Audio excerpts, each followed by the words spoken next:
90 миллион қайтарған кезде басында олай көп ақша қайтарам деп ойлаған жоқпын. Казино, жаңда авиатор, pocket option, Египет деген нәрселермен шынымен де жұмыс жасайтын трейдингті қалай ажыратуға болады? Қазақтар аңқау болады да ше. Шын мәнісінде трейдинг деген ол тез ақша табатын жер емес та. Мысалы, менің әкем тоже лудоманиямен жас кезінде ауырған. Акция инвестиция саласында қандай мошенниктер болады, и олар қалай алдайды адамдарды? Жалпы ешқандай затта гарантия жоқ қой, ертең біздің өмір сүретінімізге де гарантия жоқ. 10-нан астам адам курстан алынған трейдинг бойынша. Шақтай бер, на колени отырмайын деп. Ал қарапайым адам ақша үшін жұмыс жасаса, ақша байларға жұмыс жасайды.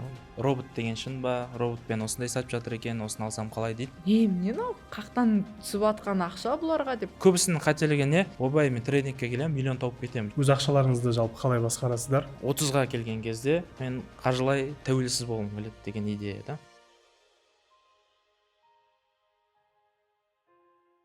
Ассалаумағалейкум баршаңызға, сіздермен бірге мен Нұрбол Қалымбек. Бүгін YouTube арнамызда кезекті жаңа подкастымыз шығады. Бүгінгі тақырыбымыз өте ерекше.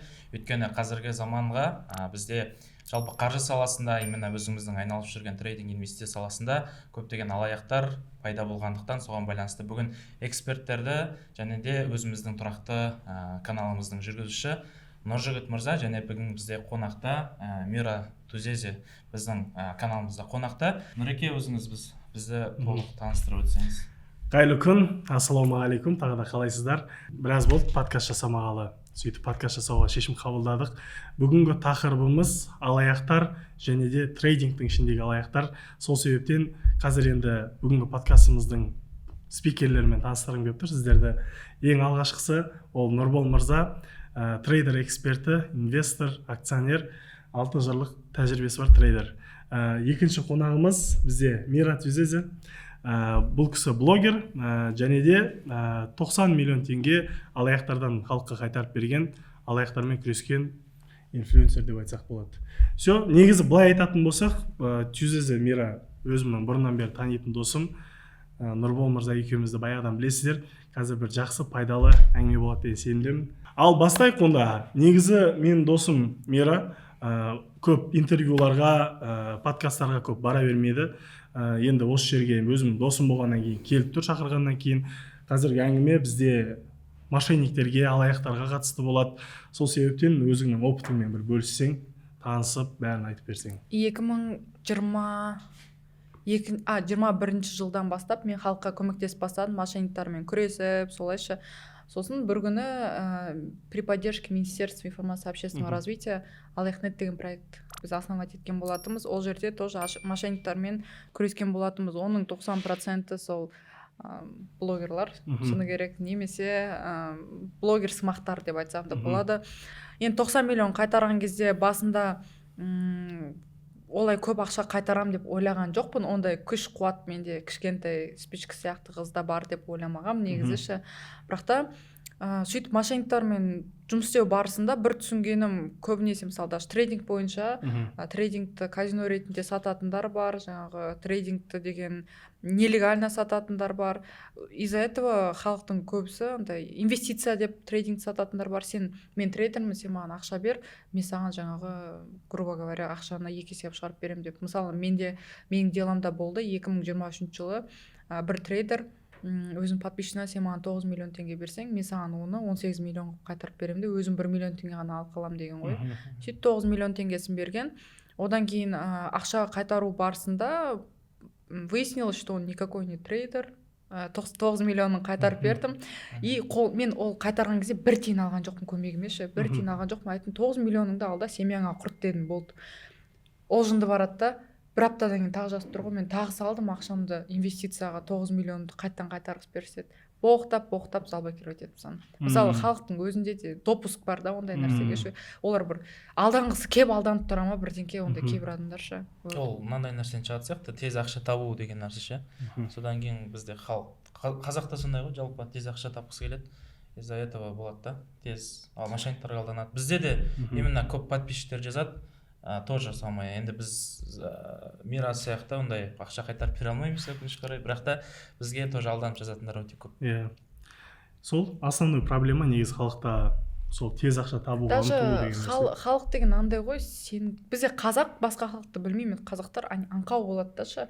Блогерлар көрсетеді, мен Майамида пачка ақша, там күшті өмір сүріп жатыр, сен де соны хочешь, менің бесплатный вебинарыма қатыс дейді да блогерлар. Сосын біздің халық, ё-моё, бесплатно беріп жатыр, значит сенуге болады деп кіреді, вебинарда не дейді, андай 1% әңгімені айтады да, егер сен дальше ақша тауып кеткің келсе 400 мыңға либо миллион теңгеге менің сілтемеме өтіп курсымды сатып ал дейді. Ол курста базовый нәрсе, ол курста дым жоқ, 401 миллион теңгеге алады. Мен мысалы кезінде бір тоже экспертпен соттасқан болатынмын, соттасқанда мен юрист болдым, ол мен сотқа беріп жүр, 2 миллионға тоже курс сатып 20-дан асқан 2 миллионнан и Турцияға қашып кеткен. Сосын нам пришлось прям взяться за это дело, Турциядан депортировать еткізіп, Алматыға әкеп, сөйтіп кісіні штрафовать етіп жапқан болатынбыз. Сондай ситуациялар. Так что қорқыңдар десең. Анау да емеспін десең. Негізі тағы қандай сфераларда мошеннический нәрселер көп болады? Мысалы, биномо деген сияқты білесіздер ғой, қалайда там букмекер, букмекер, биномо, казино деп блогерлар деген былай ғой. Авиатор. Блогерлар любой нәрсені казино істейді ғой. Мысалы, арбитраж, даже трейдинг, тендер, бәрін казино істеп тастаған ғой блогерлар. Почему это делается? Потому что блогерларға миллиондап реклама ақша төлейді, олар сами не знают, что это такое. И соны сторисқа түсіргенде как ставка ретінде, көрсетеді любой нәрсені. Сол мошенничество өткен блогерлар білмей жатып, білмеген нәрсені не үшін реклама істейді, мысалы ше. Екінші дело, мысалы, қазір таргеттен шығып жатыр, біз брокерміз, бірдеңке деп, оны көбінесе біздің ата-анамыз бен жасты кісілер көреді да, мен мына таргетте шығып тұр ғой, 1 миллион теңге жеңіп аласың жаңағы деп кіреді да алдан қалады. Ана картаңа алдын артын фотоға түсіріп жүр деген тема ғой. Немесе қазір искусственный интеллект қатты дамып жатыр ғой. Блогерлердің түрлерімен не істеп, кәдімгі Баян Мақсатқызының да мысалы түрін, ондай кісі емес қой, мысалы соның түрін қолданып өтірік бірдеңкелер сатып адамдарды алдап жатыр. Мысалы маған жазатшы, Баян Мақсатқызы мені алда кетті 4 миллион теңгеге дейді. Мен айтамын, сен 4 миллион теңгең что-то Баян Мақсатқызы қыстырмайтын сияқты, біреумен путать етіп тұрған жоқсың ба деймін. Ол айтады, жоқ, вот таргеттен шықты. Мен айтамын, там же видно, что это искусственный интеллект. Кімге сеніп жатсыңдар? Сон до того андай да, наивный да халықшы. Негізі ол андай да, соның кесірінен бір андай стереотиптер қалыптасып қалатын сияқты ше. Біреулер бар енді сондай трейдингті, тендерді, бір бизнесті жамылады да, астына казиноны не істеп рекламировать етеді. Бірақ трейдинг деген өзі бір бөлек. Казинолардың өзі бір бөлек болады негізінде. Трейдинг деген негізі бізде Нұрбол мырза айналысады. 6 жылдық тәжірибесі бар. Ол кәдімгідей сала. Ол жерде кәдімгі жұмыс жасап табыс табуға болады. Бірақ енді қазір бізде жаңағыдай лудомания, казино, букмекерлер көбейіп кеткеннен кейін соны бетін жамылып сондай нәрселер жасайды да көбісі адамдар. Анау қазір шығып жатыр ғой, бүткіл блогерлар анау қатынбай іздеп барып, популярщина кетеді, оларға миллион береді сторисына. Египет деген ба бір ойын. Бүйтеді, сен 2000 теңге сал, менің промокодын жазсаң саған тағы ақша түседі дейді да. Ол не деген жай ақша, не деген ауадан түсіп жатқан ақша деймін да. Адамдар бар бір ойнайды, мысалы 500 теңге салады, 500 теңгеден 2000 теңге шығарады. Мен ақша жеңдім, значит жеңе аламын дейді да, дальше салады, уже жеңбейді, қадала береді, и потом маған жат, мен 6000 теңгем қайтарғыз берші, 20000 теңге. Но мен сондай ойындардан біреусін кім помню, бір блогерға тоже сөйтіп сондай ойынмен алданған. И почти айтады, үйін сатты да, үйімнің ақшасы қалтамда тұрған дейді, 16 миллион теңге тігіп жіберген ғой. И типа қазір оның шешесімен сөйлескен кезде ол айтты, біз қазір квартирада қалдық, үйімізді сондай азартқа кетіп тастаған ғой. И мен андай жүрегім ауырады да, то что мысалы мен қанша жыл блогер болып жүрмін бар ғой, маған сондай букмекер, казино бірдеңкелер 5 миллион теңге береміз, жасап берші. 6 миллион теңге, 10 миллион. Бір сториске ма? Бір сторис, бір видео, тиктокқа бір видео ма, саған 1 миллион теңге берейік. Маған 15 секундтық видеоға түс берші деді. Ана бір постерда фото, типа фигураң күшті ғой, сен бізге түс берші дейді да, короче, 1,5 миллион теңге береміз. 15 секундтық видео деді. Мен айттым, нет. Ана азғырады олар еще, олар андай ғой. Давай, 1 миллион болмаса, давай онда 2 миллион, 3 миллион, 4 миллион. Отырасың, реально ойлан қалады екенсің, бүйтіп отырасың. Қойшыма, короче. Короче, мынандай нәрсе да, енді жаңа айттық. Казино деген нәрсе бар, и трейдинг деген нәрсе бар. Енді казино, жаңағыдай авиатор, pocket option, биномо, жаңағыдай Египет деген нәрселермен шынымен де жұмыс жасайтын трейдингті қалай ажыратуға болады? Көбісі трейдингті казиномен шатастырады, өйткені қазіргі бізде енді жаңа Мира айтып отқандай блогерлер өте көп жарнамалайды жаңағы не бар, биномо ішінде жаңағы бинарный опциондар, тағы не pocket option, тағы басқалары да. Олар жүйесі ұқсайды, негізгі жаңағы интерфейстер ұқсайды, яғни сатып аласың, сатасың деген кнопкалар бірдей, бірақ та олардың негізгі түпкі жүйесінде, мысалға біз саудада қалай болады, мысалға 100 000 теңгеге қой сатып алдық да, қой сатып алдық, и оны үстіне мысалы 120 000 теңгеге сатып жіберсек болады. Ал если сатылмай, мысалға рыноктағы бағасы мысалы 90 000 теңге болып қалды қойдың да, онда не істейді, қолымызда не қалады, қой қалады да, хотя бы 90 000 теңгеге сатып жібере аламыз деген сияқты. Ал трейдингте қалай? Мысалы біз немен сауда жасаймыз? Акциялармен сауда жасаймыз, алтынмен сауда жасаймыз, металдармен сауда жасаймыз.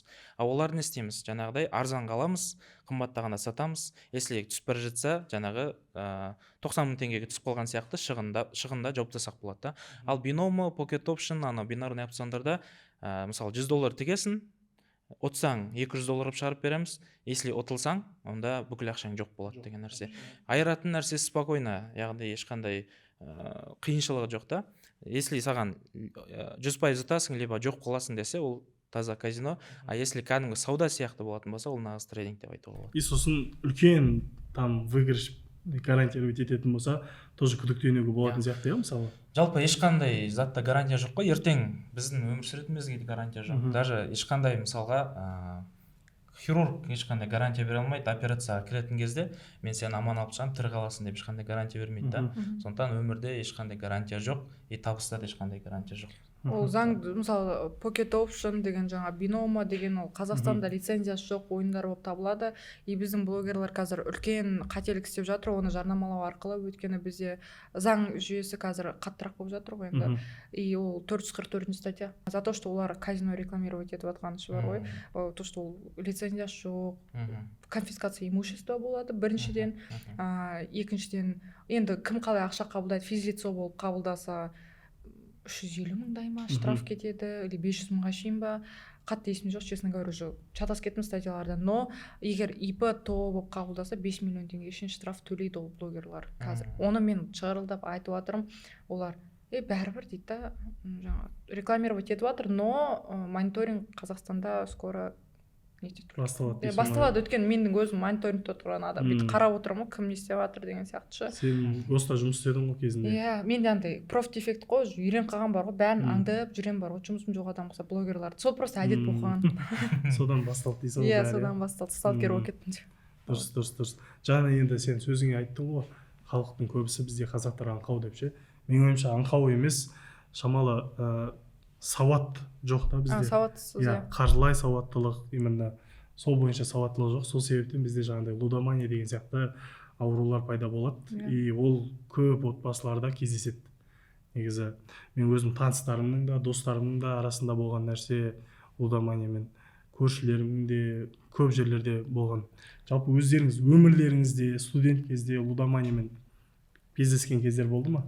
Менің ол алысқа кетпей қойық, туыстардан бастасақ та болады ғой. Мысалшы, біздің семьяда да ондай адамдар болды. Мысалы, менің әкем тоже лудоманиямен жас кезінде ауырған. Сөйтіп, тоже көп нәрсе жоғалтқан кісі. Негізі кезінде и менің ағам да ставкаға кіріп кетіп, қарызға кіріп кетіп, кредитқа кіріп кетіп, тағы ағаларым болған. Екеуі олар деген машинасын ұтылып деген сияқты ғой. Сөйтіп, енді достарымның да арасында да болды деген сияқты ғой. И честно говоря, вот әйелі құдіретті, көш қой, өткені бәрін шығарып алған әйелдер. Мысалы, әкемді мамам, ағамды жеңгем, ана екі ағам тоже жеңгелерім деген сияқты. Мен де бір-екі адамды шығарғам сондай ситуацияданшы. И қорқады ғой, когда-шы андай, грубо говоря, көбінесе лудомания кіріп кететін ер адамдар, ол өтірік емес нәрсеші, мысалы. Азартный болады ғой шамалы. Кейде, мысалы, ол честно говоря, детство, мен кішкентай кезімде сондай біздің семьяда бір ситуация болдышы, андай. Әкем тоже бір ақша тігеді деген сияқты бір тема болды, бірақ та ол кезде мен түсінбеймін. Ол ана автоматтар ғой магазинде тұратыншы. Көп педіңіздер. Иә, Кено деген сияқты. Иә, сондай автоматқа, короче, ақша тігіп тастайды. То есть ол зарплата алады. Сосын мама қуанып отырады, бүгін әкең зарплата келеді деп.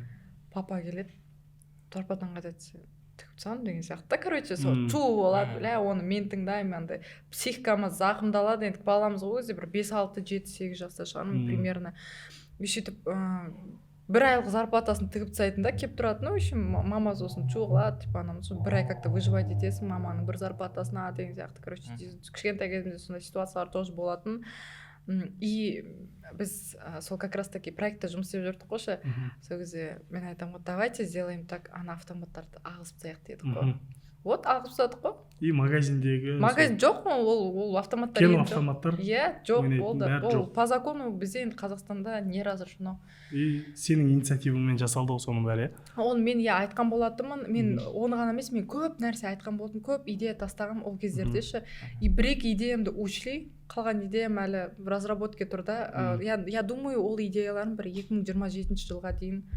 іске асады деп ойлап отырмын и әлі күнге шейін мысалы мен негізі жазам служебка деген білетін шығарсыздар служебкалар жазамын егер ойыма бірдеңеге қалса қазақстанды қалай жаңа қазақстан жасауға болады давайте былай істейік деген сияқты менің енді спецификам не ғой этот мошенниктар азарт деген соларды құрту ғой менің мақсатым ше потому что өзім кішкентайымнан соны көріп өскенмін да иә андай бесит бар ғой сондай темалар жалпы өзің қазір ол жақта жұмыс жасап жатқан жоқсың ба госта жоқ ол жақтан шығып кеттім андай ситуация болды мен кішкене өзіме көп алып қойдым да уголовный жаққа секіріп бір делоға барып өлген адамды көріп қалдым да ше андай басы бір жақта денесі бір жақта көрген кезде мен талып құлап психикам кішкене андай шоковый состояние болды мен ондай нәрсе өмірде көрмегенмін да енді өлген адам көргенмін енді бірақ андай картина көрмегенмін и потом бір ситуациялар болды өмірімде который менің өміріме қауіп төндірген из-за этого бір күн тұрдым да айттым болды мен бұл жұмысты тастаймын қояйық дедім да кетіп қалдым бұл саладан өйткені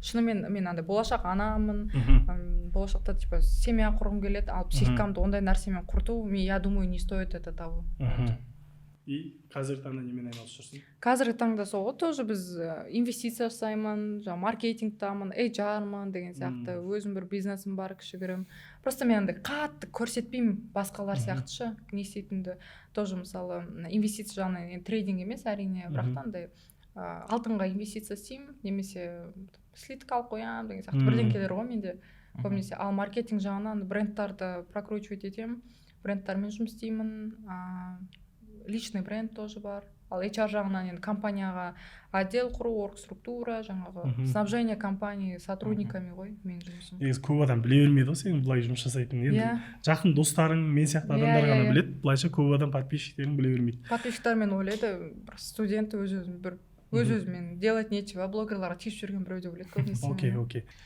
енді сізде жаңағы мошенниктермен жұмыс жасау барысында енді көп опыт бар ғой соған именно қарапайым адам сол мошенниктер қалай алданбау керек если алданып қалған жағдайда не істеу керек сол туралы айтып берсеңіз и менде бір қызық тағы бір қосымша сұрақ бар ол адамдарды қалай тануға болады ол адамдарды тану мүмкін емес негізі ше өйткені бізде мынандай ситуациялар болады обычный студенттар алдауы мүмкін просто ерігіп жүрген біреу болуы мүмкін блогерлар болуы мүмкін иә и әрине покрытый немесе намазхан ахи адамдар да болуы мүмкін мысалы андай былай айтады ғой типа ислам идеален люди не идеальны дейді ғой менің алдыма білет бір әйел келеді хиджабтағы она мошенница была и сосын оказывается былай алдап жүрген ғой мен покрытаймын аллах куә уаллахи алдамаймын деп жүріп сөйтіп адамдарды кәдімгідей көп ақшаға қадап тастаған ғой и мен ана кісіге айтамын типа сіз покрытыйсыз ғой деген сияқты ше типа ол сөйтіп айтты маған мен покрытый мен алдаған жоқпын дейді мен айтамын сіздің покрытый болғаныңыздан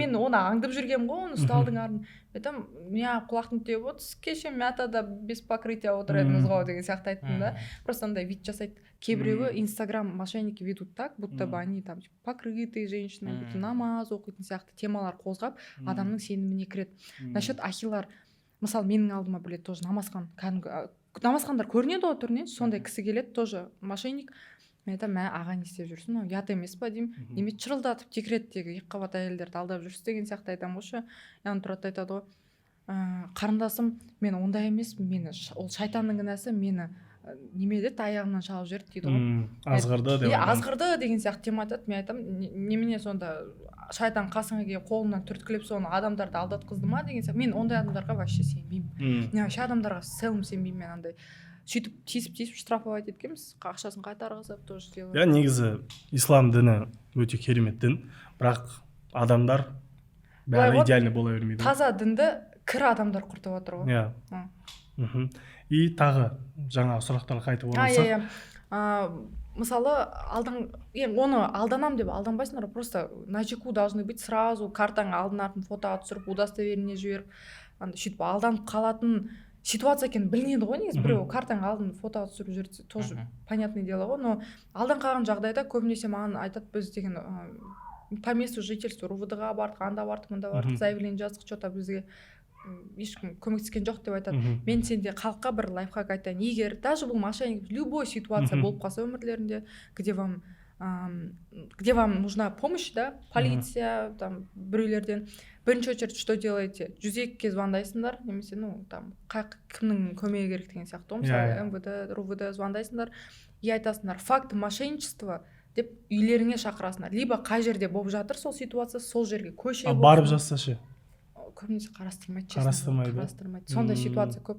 Звондап айтады, кеш факт мошенничество болып жатыр. Үйіңе шақыру керек қой. Үйіңе, или там көшеде, лавкада отырсың. Келеді, сол кезде заявление алады вместе. Сол больше возможно, что дело откроют. Вот. Потому что білмеймін мен не екенін. Мен всегда айтам, сендер юристқа оқитындарға да айтамын да, сендер юристқа оқитын кезде адамға көмек болу үшін оқисыңдар, жұмыстарын жазсаңдар деген сияқты. Почему-то барып жазса көбінесе қарастырылмайды ондай делолар. Мен ГОСТа жұмыс істеген кезде тоже маған келетін алдымашы, білмеймін, мен өзім жалғыз отырып 100 заявкасын обрабатывай, өзім сондай білмеймін, андай бір лохпын ба, короче, ақ көңілдің түбіне жететін болды ғой. Сондай болады. Ойлаймын, андақта көп адам отырып, неге бүткіл заявканы қарап тастамасқа деп. Или просто мен трудяга болғаннан кейін маған басқаша көріне ма, әлем білмеймін. Может быть. Енді тағы бір қызық сұрақ бар менде. Енді осылай мошенничестволардың барлығын ашып, разоблачение жасайсың сен. Кейбір жаңағыдай инфобизнесмендерге тоже разоблачение жасайсың. Бір солардан бір не бола ма саған? Қалай айтсам болады? Бір артыңнан анду, білмеймін, бір кері саған атака жасау, бір нәрселер бола ма? Көп болды ондай. Мен аңдып жүретін кездер болды бұрыншы, басында. Просто қазір олар уже андай да, бұған сөз өтпейді деген сияқты. Мысалы, мынандай дело болды 22-ші жылы, 23-ге таяққан кезде пышақпен келіп қорқытады, пышақтап тастаймын, на колени отыр, кешірім сұра менен деген сияқты әңгіме айтады. Мен почему-то андай басым цитата ғой, меніңше тұрамда андай Бауыржан Момышұлының сөзі есіме түседі. Тізерлеп тірі қалғанша тік тұрып өлген артық деген басын алқап, сол есіме түседі. Андай мотивация жинап алғам, қазақи рухани дух тұрғанда пышақтай бер, на колени отырмаймын деп. Сөйтіп білмеймін, бір жарым сағат қорқытты мені, типа пышақтаймыз, кешірім сұра, жоқ деп, потом пожалуйста, просто бізге бастық айтып отыр, на колени тұрда кешірім сұрап видеоға түсіріп кете берші дейді, жоқ деймін. Енді мен ортақ достарымыз көп қой екеуміз, солардан естуім бойынша бір нормальный компаниялардың адамдары деп естігенмін. Ол нормальный кәдімгі үлкен компанияның адамдары сөйтіп келді, бірақ та олар түсінді, мен кешірім аламайтын, кетші деді, болды. Соңғы кезде қазір енді трейдинг, инвестиция, акция деген нәрселер қатты танымал болып кетіп жатыр. Себебі неде деп ойлайсыздар? И еще сол трейдинг, инвестиция, акция дегеннің ішінде мошенничество да көбейіп жатыр. Оның да себебі неде деп ойлайсыздар? Екеуіңізден. Менің ойымша ол блогерлардың кесірі, как обычно, потому что они трейдингті жұмыс ретінде емес, уже бір сразу миллион тауып байып, үй алып, там путешествовать кететін картина ретінде көрсететін негізі. И из-за этого адамдардың көбісі осы салаға қызығып бастады, менің ойымша. Өйткені біздің қазақ беспонтовый қазақ деген сияқты, олар деген тоже все хотят дом, машину, соны блогерларды көріп алып, қатты бәрі қызыққандықтан қазір көбісі трейдингтің курсында алып қап та кетті, эксперттар қап та кетті. Әйтеуір бүткіл Қазақстан қазір трейдер болып кетті деген сияқты, бірақ та ешқайсы ештеңе білмейді деген сияқты. Сіз қалай ойлайсыз, не үшін соңғы уақытта танымал болып кетті? Жалпы өзім бастаған кезде бұл сала мүлдем қазақ тілінде ешқандай аудиторияға нақты ақпарат берілген жоқ та. Чисто бұл негізі ашық айтқан кезде трейдингтің негізгі тарихи 2 ғасыр ғой, 1800 жылдан бері бар. Сол жақтан бастап анау Америкада алғаш 1870-тен бастап биржа қалыптасып, кәдімгідей официальный үлкен фондовый рынок құрылған болатын да. Оны енді бізде как тез ақша табу жолы ретінде адамдар, то есть қарастырып кетті да. Ал оны нағыз мамандық, нағыз үлкен бір сала ретінде қарастырмай, қазір уже екінің бірі біреуден курс оқиды да, курс сатып кетеді. Неге? Ол тезірек ақша табасын, бүйтесің, сөйтесің дейді, бірақ та шын мәнісінде трейдинг деген ол тез ақша табатын жер емес та. Ол кез келген мамандықта, мысалы, как минимум жай простой бір мамандық, орманшының мамандығы оқысаңыз да 4 жыл оқисыз да. Ал саған айтады, ойбай 5 күн оқисың, или 6-шы күні ақшаны ұстап бір ай оқисың, короче, ары қарай миллионер болып кетесің деген сияқты уәделер береді, бірақ та ешқандай мамандықты тез үйреніп кетіп, тез ақша тауып кету мүмкін емес деп ойлаймын. Енді қазір өкінішке орай сондайлар көп. Қазір жаңағы трейдинг десе барлығы неге ойлайды? Ой, ол болмайтын сала, ол казино, трейдингпен айналысып жатыр. Даже бізге оқушылар келеді ғой. Келеді, әйелін білмейді, немесе күйеуін білмейді, ата-анам білмейді оқып жатқанымды. Даже коллегаларым айтқан жоқ, мені видеоға түсірмей ақ қойыңдаршы деген сияқты болады да. Неге? Өйткені анандай адамдардың кесірінен жаңағы трейдингті как темка ретінде. Темка ретінде, казино ретінде адамдарға сондай түсінік қалыптастырып тастаған да. Сол себепті де бізде сондай өкінішке орай трейдингті сондай көзқарастың кесірінен қазір бізде оқытып жатқандар көп. Енді олардың мақсаты не екенін білмеймін, бірақ та енді тез ақша тауып кету деген мүмкін емес деп айта аламын да. Енді мысалы қараңызшы, жаңа айтып жатсыз, трейдинг ол сала, ол жұмыс деп ше. И ол жұмыс деп қарастыратын болсақ, сонда не істейсіздер келіп жұмыс жасаған кезде? Бұл жерде басқа бизнестермен салыстырған кезде енді физически жұмыс емес, біз отырамыз, графикке қараймыз. Ол жақта мысалға, егер де сіз саудагер болсаңыз, немен сауда жасайсыз? Мысалы, біреу аяқ киім сатады, біреу алтын, кәдімгі қолым алтын украшениялар сатуы мүмкін, біреу мысалға нан сатуы мүмкін деген сияқты да. Ал біздегі товарлар сол именно мысалға алтынды, күмісті, мұнайды, акцияларды компаниялар. Мысалы, өзіміз ұстайтын iPhone-ды шығаратын Apple компаниясы, ішіп жүрген коламыз кола компаниясы деген сияқты сол компаниялардың құнды қағаздарын алып сатамыз. Алтын, мұнай, газларды былайша айтқан кезде онлайн түрде алып сатамыз деп болады, электронный түрде. Одан кейін валюталарды алып сатамыз деген сияқты. Только сауда и не арқылы, электронды түрде деп айтуға болады. Солай. Түсінікті. И қалай трейдинг саласында, осы акция, инвестиция саласында қандай мошенниктер болады, и олар қалай алдайды адамдарды? Так, ең бірінші кезекте алдайтын адамдар жаңағы соларды үйрететін адамдар бірінші орынға қойсақ болады. Енді үйрете берсін, дұрыс та, халықты сауаттандырған дұрыс, бірақ та дұрыс жағынан да. Біреулер жаңағы биномын үйретеді. Биноми деген так как ставка болады да, казино сияқты болады. Одан кейін не бар бізде? Ақшаңды сал, көбейтіп беремін. Ол екінші мошенниктер болады. Үшіншісінде бізде жалпы өзінің білімі жетіспей жатып, біреулерге үйрететін кісілер болады деген сияқты. Бірақ та нақты өзі бір деңгейге жетіп алып үйретсе, ол адамды да бір нәрсеге жеткізе алады деп ойлаймын да. Ал өзің ештеңеге жетпей жатып, бір нәрсені үйретсең, ол ешкене дұрыс емес болып қалады деп ойлаймын. Жалпы мошенниктер осындай, яғни бірақ нәрсе бар, егер ақшаңды тез көбейтіп беремін, немесе тез ақша тауып кетемін десең, трейдингта осындай реклама болса, ол сразу уже мошенничество деп қабылдай беруге болады да. Жақсы, жаңа Нұрбол айтып кетті да, көбінесе үйрететіндер деп ше. И жалпы трейдингті үйрететіндер емес, жалпы осы инфобизнесте курс сататындар, осы курс үйрететіндермен бойынша бір жұмыстар болды ма сенде? Мысалы, мен алдын бір бір видео салдым ғой, сол кезде маған 10 мыңнан астам халық жазады ғой, 10 мыңнан астам адам курстан алданған трейдинг бойынша. И бір момент болды андай, мысалы халықтың айтатыны, мен робот трейдинг деп алда кетті дейді, сигнал робот деп бірдеңке деп алдан кетті дейді. Сосын мен өзім қадалған адаммын да, мен менеджеріме айттым да, трейдинг саласына өзім қызықтым, мен действительно ше. Сосын бір әдемі картина, реклама шыға берді, андай бүйтіп, мен бүйтіп ақша тапсам да, ойладым, блин, тағы үстінен бүйтсем жақсы болып кетеді деп курс алам. Сосын что-то бір әтібірсіз курс болды да, честно говоря, бір знание болмады. Екіншісін алдым, екіншісі тоже самый.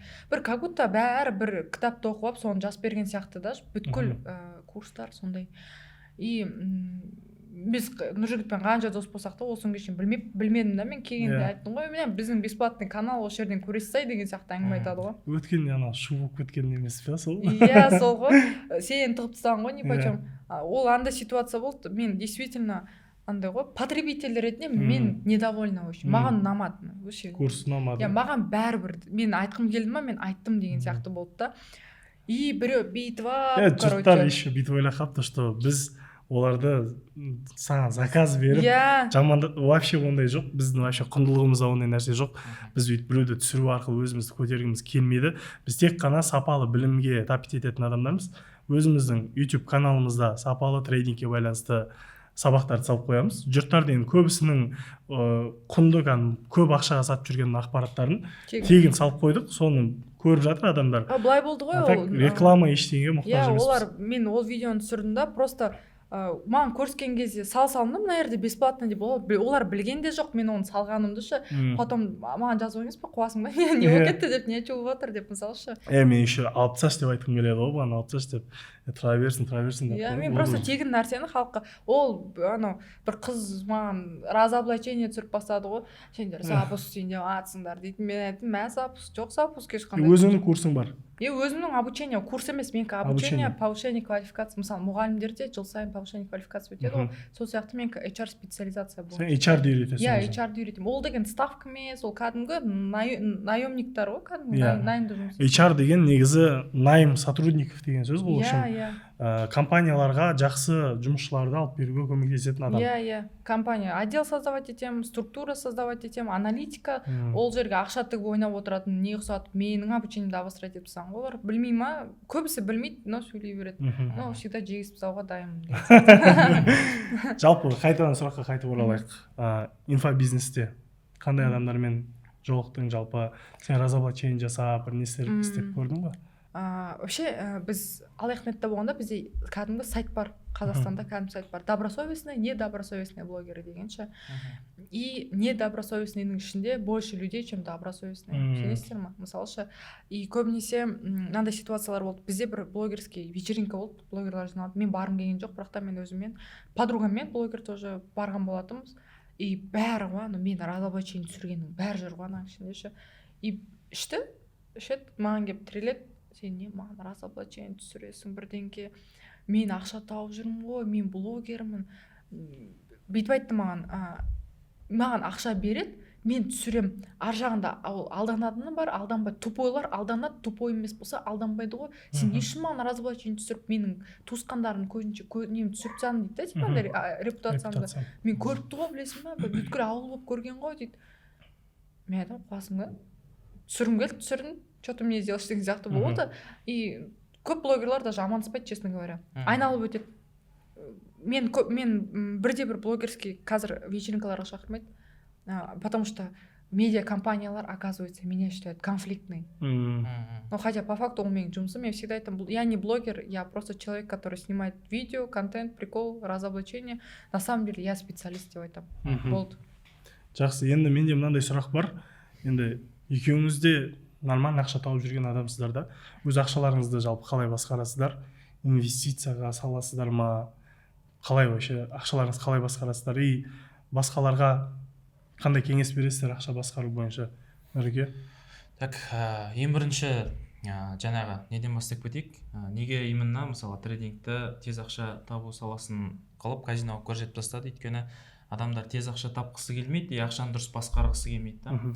Неге өйткені енді халықтың орташа табысымен есептейтін болсақ, әрине біздің зарплата негізі төменгі деңгейде, бірақ та ақшаны басқаруға келген кезде көбісі хотя бы азғантай суммасын жиналғысы келмейді да. Неге? Оның мақсаты жоқ та. Мақсаты қандай бізде? Именно өзімде кез келген қандай ақша түседі, оны мен бөліп тастаймын. Мысалға, кез келген мен қандай табыс табам, миллион табам ба, оның 10%. Даже 100 000 теңге табам ба, оның 10 000 теңгесі деген сияқты да. Даже 1000 теңге тапсам да, оның 100 теңгесі деген сияқты. Кез келген сумманың 10%-ын мен өзім инвестицияға жинаймын. Ол енді басқа сала демей қояқ, бизнес демей қояқ, өзімнің осы өзім бастаған акция саласында салам. Өйткені былай общий 1800 жылдан бері қарайтын болсақ, жалпы фондовый рынок бізде өте үлкен көрсеткіш берген. Даже 2023-тен бастайтын болсақ, шамамен 40-50%-ға дейін өскен да, мысал ретінде. Қарапайым мысалға, өзіңіз мысалға iPhone ұстап жүрсіз ғой. Оны ұстап қана қоймай, оны компаниямен бірге ақша тапсаңыз болады. Ол қалай? Просто ол компанияның инвестор боласыз, акционер боласыз, ал ол компания өз жұмысын жасай береді. Ал сіз инвестор болғаныңыз үшін ол компания сізге жаңағы акциясы өседі бір жағынан сізге не береді, инвестор болғаныңыз үшін дивиденд төлейді да, мысалға сыйақы төлейді деген сияқты. Дәл солай өзімнің кез келген тапқан табысымның 10%-ын жаңағы неге жұмсап, инвестицияға жұмсаймын. Өйткені ол жердегі мақсат не? Мен негізі бұл салаға келген кезде студент болдым да. Студентке, әрине кез келген студентке ойлаймын, ақша керек да.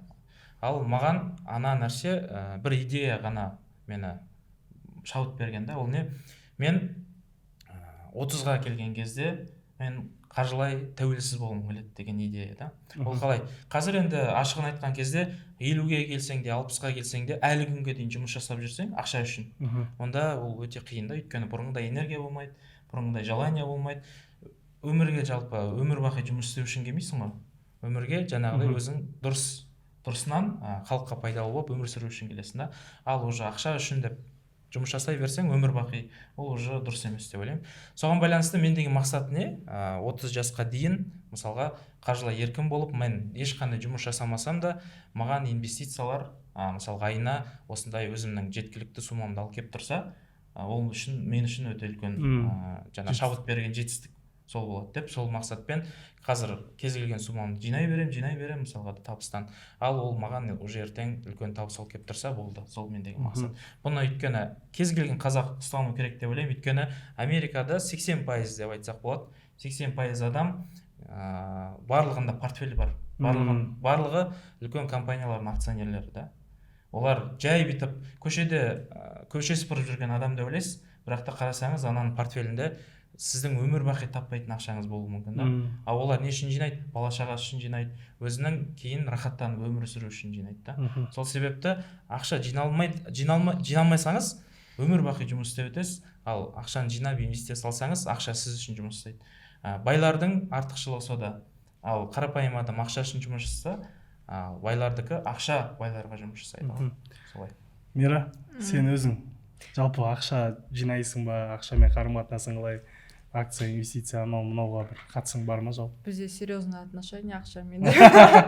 Жандай ғой. Мен деген өзім мысалы 14 жасынан жұмыс істегенмін. Ауыр жұмыс, там грузчик тауып істегенмін, мысалы официант тауып анау-мынау. И мен бұрын ойлайтынмын, типа мысалы мамаға айтасың ғой, бірдеңе әпермеймін. Құмаш бақандай 5000 теңге тұрады ғой деген сияқты. 5000 теңге ғой дейтінмін. Но когда мен кішкентайымда ауыр жұмыс істеп бастадым, 5000 теңге қалай бір 24 сағатта келетінін түсініп бастадым. Сол моментта мен уже цель қойдым, 18 жасында жұмыс істеп бастайын деп. 18 жасында мен бірінші должностьымды алдым. Честно говоря, содан бері ақша жинап мен көбінесе өзім образованиеме қоятын.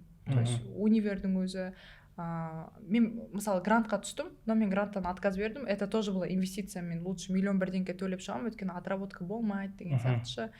Көбінесе осы күнге шейін мен 40-қа жуық повышение квалификации өткем. То есть обучениялар, это тоже инвестиция в себя болды. Өйткені кезінде мен қаншама ақша құртып, кәдімгі дельный курс блогерлардың емес, кәдімгі специалисттардың обучениясын өту арқылы қазір деньги на меня работают деген сияқты тема ғой. Вот тура сол.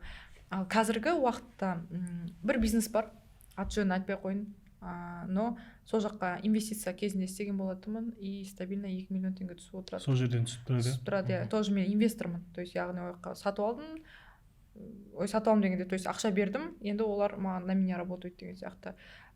Екінші мәселе, мен кішкене финансово неграмотный деп айтсам, мен қызбын ғой енді все-таки ше. Расход көп. Эмоция ма?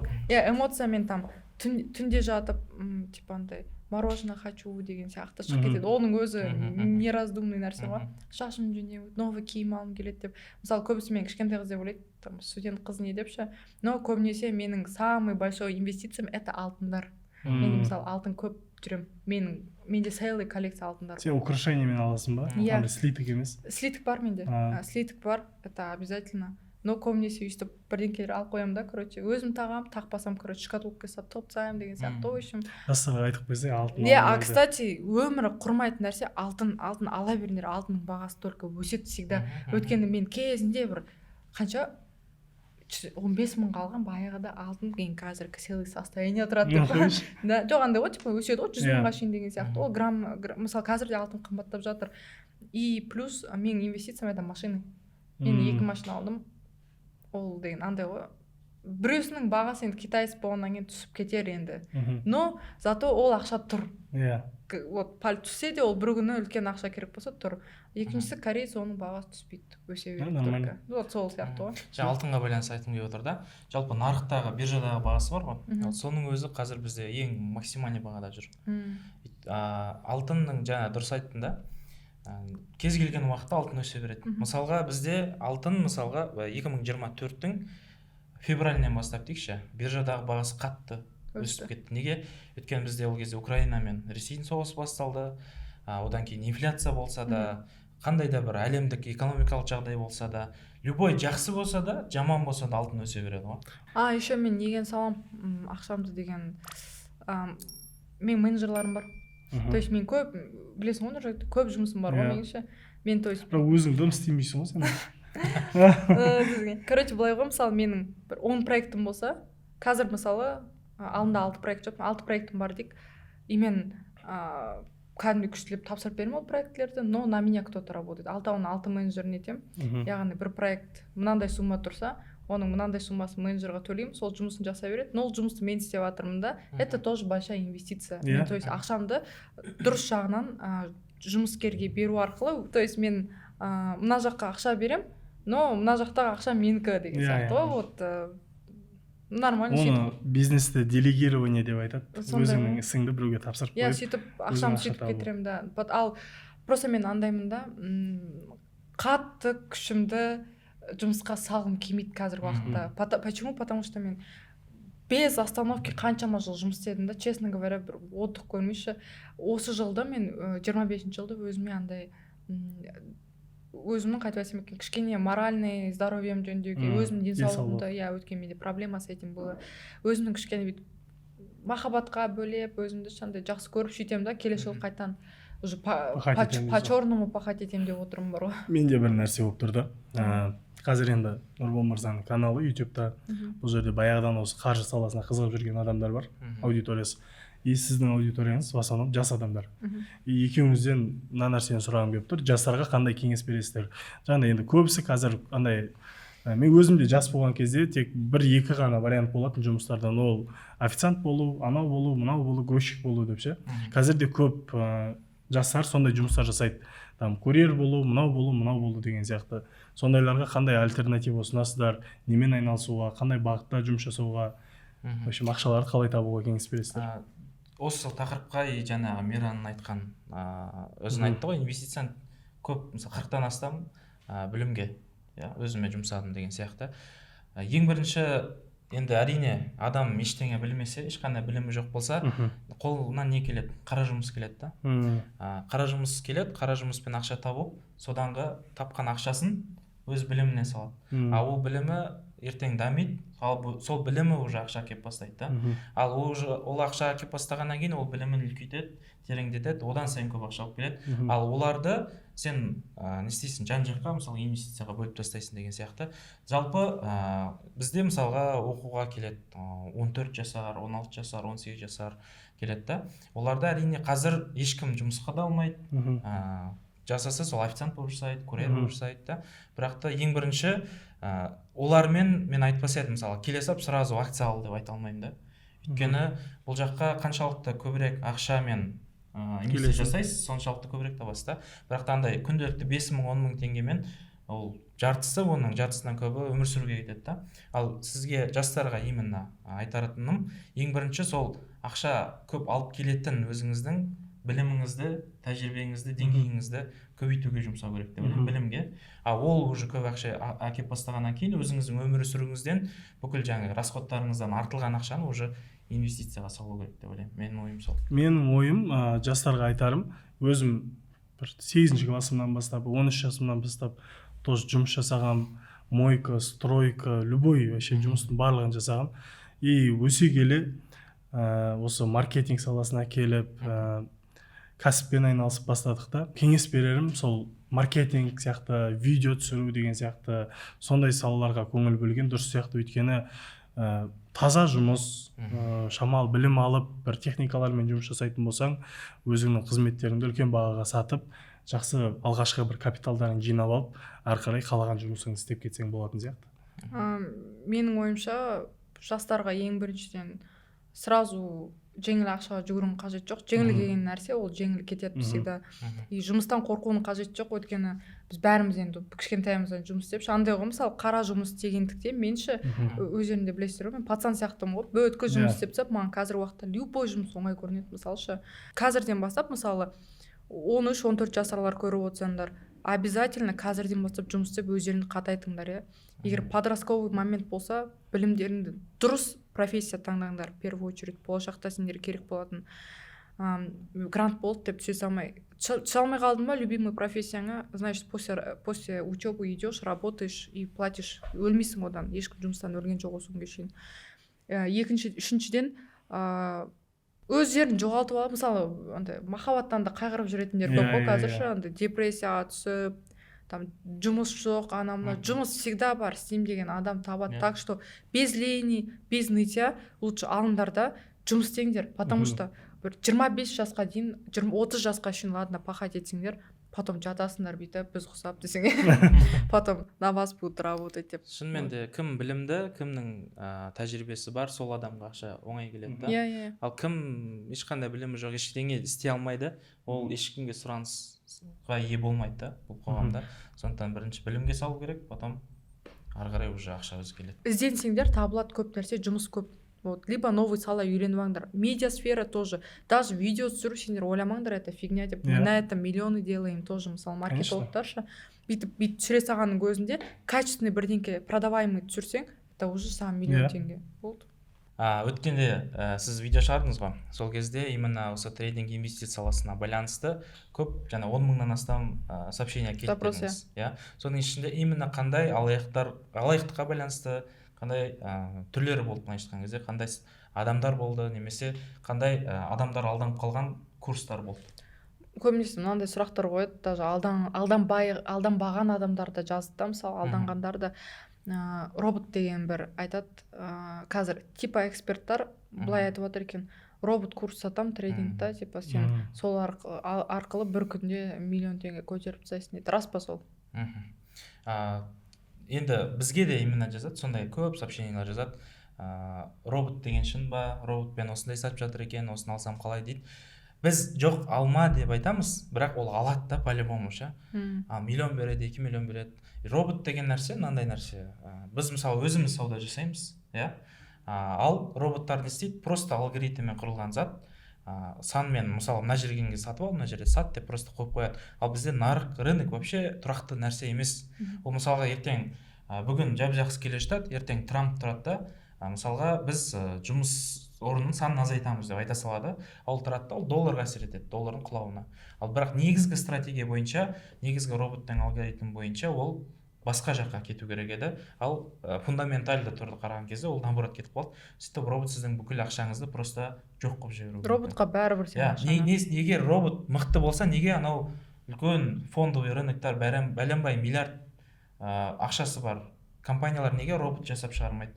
Неге соларға жұмыс жасатқызбайды? Неге олар именно адамға сеніп отыр? Неге профессионалдарға сеніп? Адамдар қаптап отыр жұмыс істеп қояқты. Ол жерде былай ғой, трейдер деген көбісі андай ойбай бір курс оқып алдым, ақша табу емес. Трейдер деген ол Америкада қалай?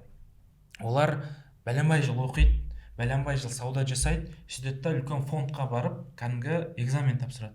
Экзамен тапсырады, бәленбай жылғы саудасын көрсетеді. Міне мен саудам жақсы, осындай жетістікке жеттім деген кезде, оның өзінде іріктеп алады да, сосын барып жұмысқа алып, сол жақтан бәленбай миллион долларға управленияға ақша беріп, солай сауда жасатқызады да. Ал бізде қалай ол бір курс оқыдың, болды, короче, трейдерден, мен трейдермін дейді да. Ондай емес нәрсе. Робот деген нәрсе, сигнал деген нәрсе, ондай вообще өтірік нәрсе. Яғни оның да ол жерден де тапқан ақшаңыз ашығын айтқан кезде берекесіз болады да. Өйткені любой қиналмай тапқан ақша, қиналмай болған енді қара күшпен емес, жалпы өзіңнің ешқандай еңбегіңсіз тапқан ақша бәрібір берекесіз болады, по-любому түбінде дұрыс емес болады да. сосын былай айтады, маған айтады, кімнен барып оқимын, блогерлардан алып оқи берейін ба деп ше. Трейдер, блогер. Неге олар жазбайды, біз қай трейдерден оқимыз деп, неге қай блогердан оқимыз деп айтады. Вот как вот атайды тұр ғой, блогер, он не трейдер. Если бы он был бы трейдером, его все знали бы как трейдера деп айтады да. Как думаете, вот стоит обучаться у них? Мен айтсам бола ма бұл жерге? Мен айтайыншы десең. Айтыңыз. Жоқ, бізде қазір трейдер дейді да, аккаунтына кірсең, машина тұрады, Дубай тұрады, шетел тұрады. Бір андай технически сделканы мен былай жасадым, андай анализ қолдандым, мынандай стратегия қолдандым деген бір нәрсе көрмейсің, только роскошь көресің. Енді білмеймін, одан кейін уже түсінікті шығар деп ойлаймын. Бірден сұрайыншы, жаңағы сайтта Apple деп тұрады ғой, Apple компаниясы. Анау рекламаларында APPLL деген. Дәл солай жазылады ғой, индексі ғой просто. Сөйтіп па? Стикер солай жазылады, APL деп тұрады. Индексі жазылып тұрады. Любой жерде солай жазылады ғой. А мен оны ойласам басқа компания деп. Жоқ, дұрыс қысқаша атауы. Мен бүйтіп ойлап жүрмін ғой, мәналар Apple деген, оңбағандар, мошенники. Менде бір ситуация болған, оны өткен подкасттарда біз айтқанбыз ше. Короче, мен Tesla компаниясымен жасаймын. И Tesla компаниясымен бүгін мысалға $1000 таптым деп историяға салдым ғой. Міне мынандай анализбен жасадым, осылай таптым деп салам. Сөйтем да оны мен Каспийге аударып аламын тапқан ақшамды. Сосын бір кісі жазып да историяға ответ ретінде неме ақша түседі ғой, мысалға от другого банка деп тұрады да, ал бұл от Tesla деп тұрған жоқ қой дейді. Сол сияқты да, анда Tesla деп жазылмауы мүмкін, мысалға тикерлермен жазылады деген сияқты. Сол жерден көбінесе халықта енді байқап қаласың, кейбір түсініспеушілік. Мен просто бүйтіп ойлап жүрмін ғой, ана неге мыналар бүйтіп жазып жатыр, аттары басқаша қате жазып тұр. Типа андай ғой, Адидасты Абибас деп қойған сияқты көрінді да маған ше. Жоқ, просто қысқартып жазады ғой. Тикер деген болады. Мен, короче, сіздердің әңгімелеріңізге бір қосқым келіп тұр да, жаңа айттыңыз да, блогер ма, трейдер ма, қалай таңдауға болады деп ше. Мен бір лайфхак айтқым келіп тұр, қалай таңдау керек екенін. Егер бір курс оқығыңыз келетін болса, сол адамды қарап көріңіз, зерттеп. Ол кісі қанша уақыттан бері ол нәрсеге үйретіп жүргенін қарап көру керек. Өйткені адамдар болады, нишасын көп ауыстыратын адамдар болады. Вот солар көбінесе инфосқандар болады. Неге? Андай болады да, 2021-де ол адам келеді да, маркетингті үйретеді. Маркетингті үйретіп жүреді, күшті үйретіп жүреді да, 2022-де Wildberries Қытаймен бизнес хит болады ғой. Сөйтеді да 2022-де Қытаймен бизнес үйретіп кетеді ол адам. Не хит болады, соны үйретеді өшін. 2023-те, короче, тағы бір нәрсе шықса, тендер шықса, тендерді үйретіп кетеді. 2024-те уже трейдингді үйретіп жүр ғой. Сондай адамдардан менің ойымша не стоит сияқты алуға. Өйткені олар нишаны көп ауыстырады, бір қарық қылып бір саланы меңгермеген адам. Ол емес, даже былайық білуге болады ғой ше. 100% байып чырып кетесің, мен сияқты Дубайда, это өтірік. Мен мысалы өз оқушыларыма айтам, розовый очки киюің қажет жоқ, кәдімгі наймда жұмыс істейсің деп ше. Мен бір гордиться еткенмін, недавно менің бір оқушым Google-ға жұмысқа кірді. Google-ға кірді, мысалы ше. И мен всегда обучениемді айтам, күшті компания кіру возможно, но для этого сендер мынандай маленький компаниядан көтерілулерің керек. Кейде везет оқушыларым сразу үлкен компанияға кіріп кетеді. Мен айтам, сразу бай кетпейсіңдер, руководитель болғанда миллиондап табатын шығарсыңдар, проект табап процентпен миллиондап табатын шығарсыңдар деймін. Мысалы мен сөйтіп табам ғой ретінде ше. Но изначально деймін, сразу саған ешкім келіп қолыңа ұстатпайды ақша дейді, за то, что ты новичок деп ше, менің знаниямды алып барып соны практикада көрсетесің деп. То есть я реально специалист в этом. Мен өткен өзім жұмыс істеп чырып кеткем ол сфераның ішінде ше, уже биттеп чырып. А олар бүйтеді, мен Америкада отырмын, короче, мен 3 машина алып тастадым бүгін. Ойбай қараңдар, тағы $1 000 000 түсті. 100% бай кеткім келем. Болды, өтірік ол. Ештеңеге өмірде гарантия жоқ. Жаңағы әңгімеге қосымша, мысалы, айттым ғой, нишасын ауыстыра беретін адамдардан оқу тоже қиын тема. Мысалы, баяғыда 1 жыл бұрын Қытаймен бизнесті үйретті, қазір уже трейдингті үйретіп жүрген адам шамалы күдікті да. Мысалы, Нұрбол мырза трейдингті үйретіп жасап жүргеніне 6 жылдай болды. 2019-дан бері осы салада жүр. Сол нәрсеге мән беру керек, одан кейінгі тағы мән беру керек нәрсе, жаңа айтып жатсыздар, олар жаңағыдай шетелдегі өмір, машинамен қызықтырады, ол нәрседе мынандай нәрсені мән беру керек. Ол машинасын, шетелдегі жаңа қыдырған ақшасын бәрін сатып жатқан курс арқылы тауып жатыр ма, әлде өзінің ісі арқылы тауып жатыр ма деген нәрсе. Көбісі курс сату арқылы табады ол нәрсені. андай бір солай. мысалы біреу бар, мен тендерді үйретемін деп айтуы мүмкін, бірақ астындағы машинасын барлығын тендер арқылы емес, сол адамдарға курс сату арқылы табу Или мүмкін. же это арендованные машины и дома. Мен честно айтайын ба, мен алдында білет сөйлесіп едік қой. Иә. Бізде былай ғой, мен мысалы Нұржігіт білет, Нұрбол білет, мен кәдімгідей ақша табам. Ну типа андай, мынандай емес кәдімгідей. Но честно говоря, қанша ақша тапсам да, мен бүйтіп за границей жүріп 10 мың қырық мен үй алып бүйтіп жүретіндей дәрежеде жоқ. Мен үйімді алып қойдым, бір экономить етіп бар ғой, машинамды алып қойдым экономить етіп, то есть там 10 миллионнан шықты ғой примерно ше. Но я честно говорю, у меня қанша мен миллиондап зарабатывать етсем де, мен олар көрсеткен сияқты өмір сүрмейді. Енді білесің ба не үшін көрсетпейтініңді и басқалар не үшін көрсететінін. Мысалы шынымен бай адамдар олай ұшып атқанын, басқа шетелге жүргендерін салмайды ғой. Мысалы менің өзім мысалы көп пост салмаймын, бірақ нормально ақшам бәрі бар, шүкір Аллаға ше. Нұрекең де өйтіп көп не істеп қатты жүргізгісі келмейді да. Бай адамдардың көбісі өйтіп каждый самолетке отқанын, анда барған, мында барған сала бермейді. Неге? Себебі бұл нәрсе олар үшін обычный болып қалған.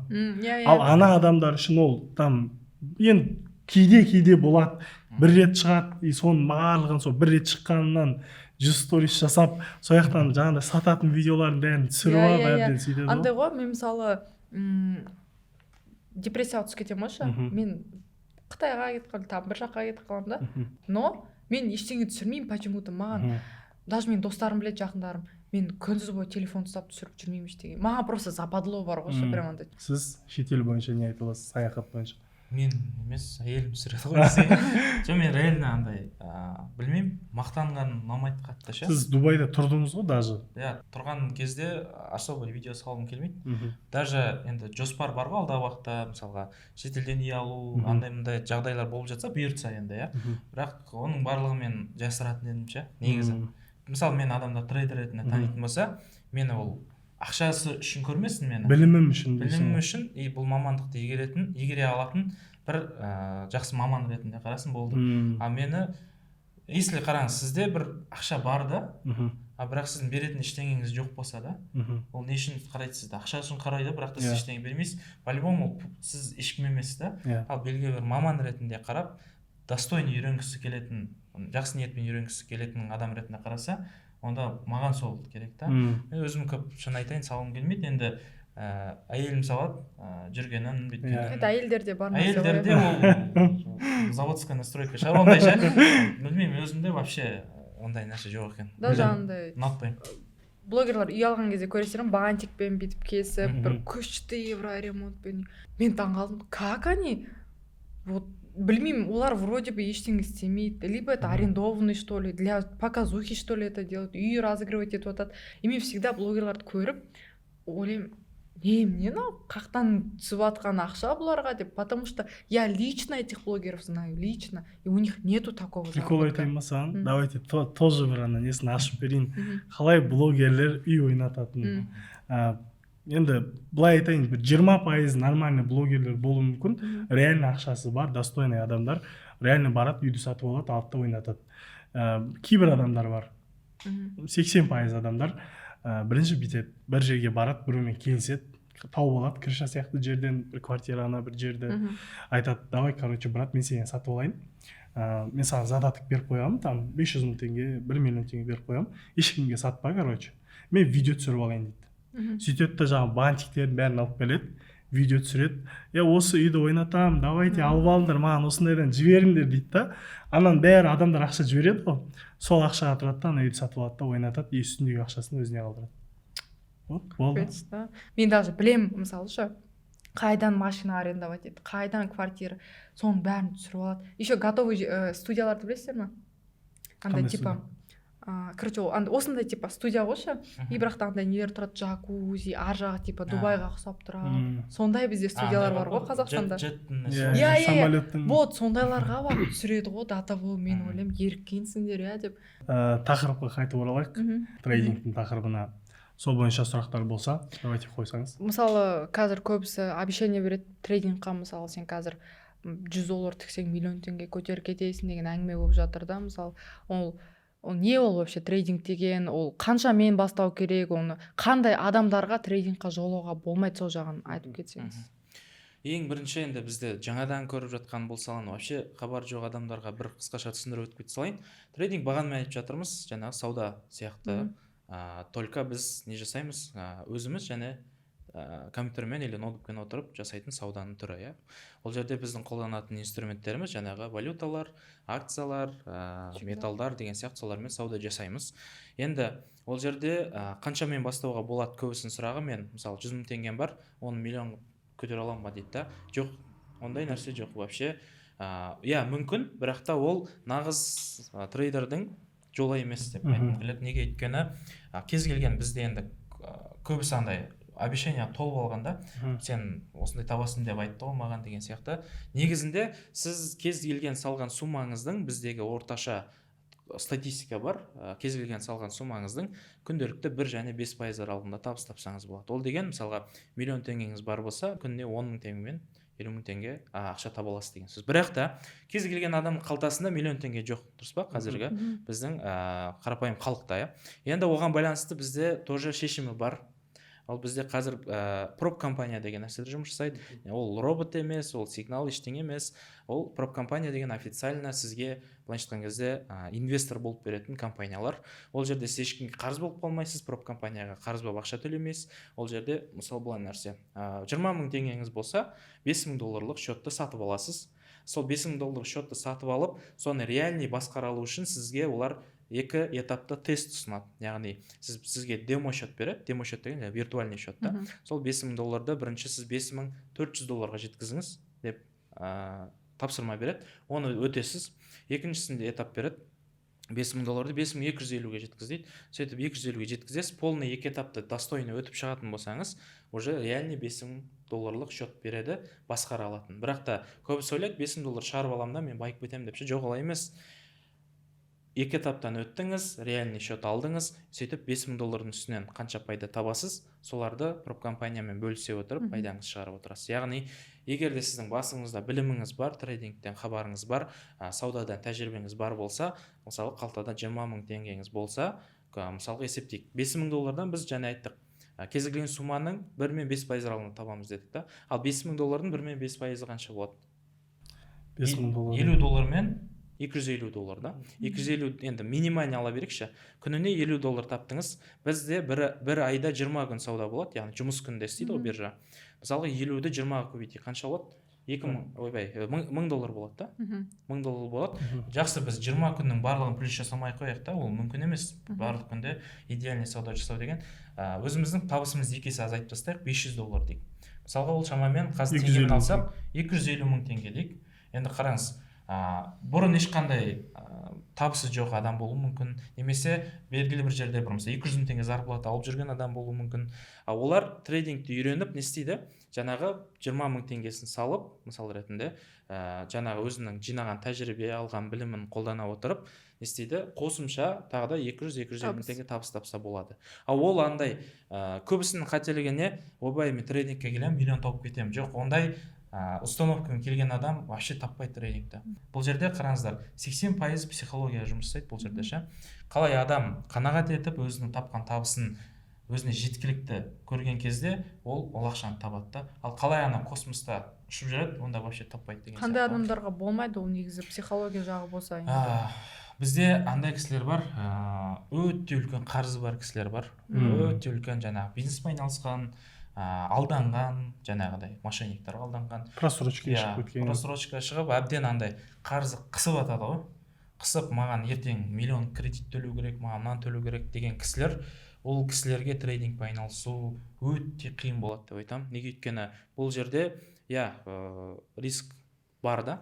Бірақ та егер де сіз рискті көбейтіп жіберетін болсаңыз, мысалға көбінесе ер адамдарда, және басында айтып өттік қой біз, неліктен ер адамдарда көбінесе жаңағы азарт болады. Өйткені ер адамның жауапкершілігі бар. Қандай? Отбасын асырау керек, бала шағаны асырау керек деген сияқты. Сол жауапкершіліктен ол көбірек ақша тапқысы келеді, көбірек ақша тапқысы келгеннен кейін не істейді? Көп рискқа барады. Көп рискқа барғаннан кейін әрине ол рынок стабильный болмайды.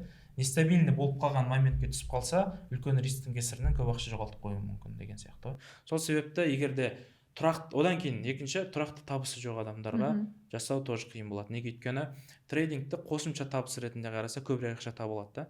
Неге? Өйткені мысалға ертең квартира төлеу керек, арендасын мысалға 300 мың теңге квартира төлеймін дейді, бірақ қалтасында 100 мың теңге бар да. Не істейді? Мен 300 мың теңге арендасын шығарамын дейді да.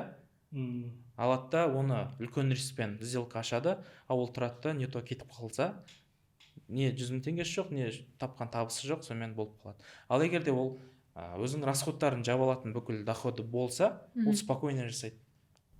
Өзін расслабленно жасаса, бұл жерде көбірек ақша табады. Миы таза болу керек. Миы таза болу керек, үлкен қарызы болмау керек, және тұрақты табысы болу керек осы адамдар. И және мен ойлаймын, даже проблемасы онша болмайды, но лудоманияға жақын болса керек емес деп ойлаймын. Сол жаңағы көп қарыз негізі лудоманияға алып келеді бұл жерде. Если көп қарызыңызбен неге трейдингқа кіретін болсаңыз, арғы лудоман болып кетеді. Еще Нұрболға қоятын сұрағым бар, не үшін психология трейдингта маңызды? Психология, бізде психология деп айтады бәріше, бірақ та түбінде келген кезде көп адам өзінің нәпсісін басқара алмай қалып жатады да. Сол жаңағы айтқан нәрсе, қанағатшылдық жоқ, шыдамдылық жоқ. Мысалға сіз былай ғой, біліміңіз бар, бірақ та егер де оны дұрыс қолдана алмасаңыз, онда уже нәтижеңіз дұрыс емес болады да. Трейдингте дәл солай, полный біліміңіз жеткілікті болып тұр, мысалға стратегияңыз бар, үйренген, қолданып жүрген, ал оны сіз шыдамай қолданып жүресіз, негізі көбірек ақша табамын деп риск сақтамай қаласыз. Сондай моменттерде уже сізде не болады, жаңағы стоп-лосс алып қалуыңыз мүмкін, минусқа кетіп қалуыңыз мүмкін, ал сіз не істейсіз, ары қарай соны қайтарамын деп тағы да анализсіз, ешқандай подтверждениесіз сделка ашып кетуіңіз мүмкін. Яғни бұл жерде адам психология деген нәрсе өз-өзін 80% жағдайда өз-өзін басқарып, дұрыс стратегияны қолданып, дұрыс білімді қолдана алу. Осы жерде психология маңыздылығы өте қатты рөл ойнайды. Сосын жаңа мысалы жазып жатыр ғой, типа блогерларға алданған, либо трейдерлар, бірдеңке робот. Вот айтады, біз оны телеграмнан, чаттан, боттан көріп қалдық, таргеттан көріп жатыр, тиктоктан, соған сенуге бола ма, рекламаға сондай? Если жаңа сіз айтып өттіңіз ғой, если ол саған гарантированный табыс жаңа ұсынып отырса, ол уже понятно не екені. Андай бір сөздерді айтылам, егер рекламада жаңағыдай бір телеграм каналдарда 100% табыс табасың, өзің капиталыңа 2 есе көбейтесің, ойбай 100% сен бүгін 10 мың табасың, ертең 500 мың табасың, айына миллион табасың деген кәдімгідей сенімді уәделер болатын болса, онда уже ол андай ғой, тревога. Ол емес та жаңағы көрдіңіздер ма реклама? Валлахи алдамаймын. Ойш, сондай бар ма? Бар, иә. Бар ма? Неден шығады? Таргеттан шығып тұрады. Таргеттан шығады. Ана бір хиджабтағы әйел тұрады. Валлахи алдамаймын. Клянусь Аллахым, маған астыға түсіп жаз ақша тауып. Вот сондай нәрселер болса, мән беріңіздер, и оған кіруге шарт тұрмайды. Трейдингті мен өзімде мысалы қарастырдым, көрдім, оқыдым. Вот все понятно да мағаншы, бірақ егер ақшасы жоқ болса қайтып бастайды, не істеу керек оған мысалы адамдарға? Ең бірінші бағанамен айтып келе жатырмыз ғой, ақшаны білімге салуымыз керек деп ше, бірақ та барлық адамға курс алып оқуға мүмкіншілігі жоқ та. Соған байланысты біз не жасап қойдық та, көп адамдардың енді 300 мың, 400 мыңға сатып жүрген білімінің барлығын именно трейдингқа байланысты кәдімгідей шаг-шагымен қалай жасау керек, неден бастау керек, не басу керек даже да. Қалай анализ жасау керек, осының барлығын YouTube каналға салып қойдық. 21 сабақ ретінде салып қойдық. Яғни біздің YouTube каналға кіріп, ішіндегі 21 сабақтың барлығын қарап шығатын болса, трейдингтағы базалық білімін қалыптастырып, тегін оның бәрі. Оның барлығы тегін YouTube каналымызда тұр. Барлығын бастап көріп, жасай алады, былайша бастап кете алады. Ары қарай жаңа счетін ашады, анализ жасауды үйренеді. Полный былайша өзінде фундамент қалыптастыра алады. Солай, сондай мүмкіншілік жасап қойдық. Ал енді сұрақтар аяқталған сияқты, мен ойымша өте жақсы подкаст болды. Біраз адамдарға пайдалы нәрселер айттық. Сен де бір жаңа қырыңнан танылып, көп адамдар білмеген информациялар айттық. Пайдалы болды деген сенімдемін. Так, осымен подкастымызды аяқтайық. Алдағы уақытта бұйыртса тағы да пайдалы ақпараттармен подкасттар және де пайдалы ақпараттармен видеолар, сабақтар бөлісетін боламыз. Бүгінгі видеосымен тәмам. Ұнаған болса лайк басыңыздар, комментарий жазыңыздар және де каналға жазылуды ұмытпаңыздар.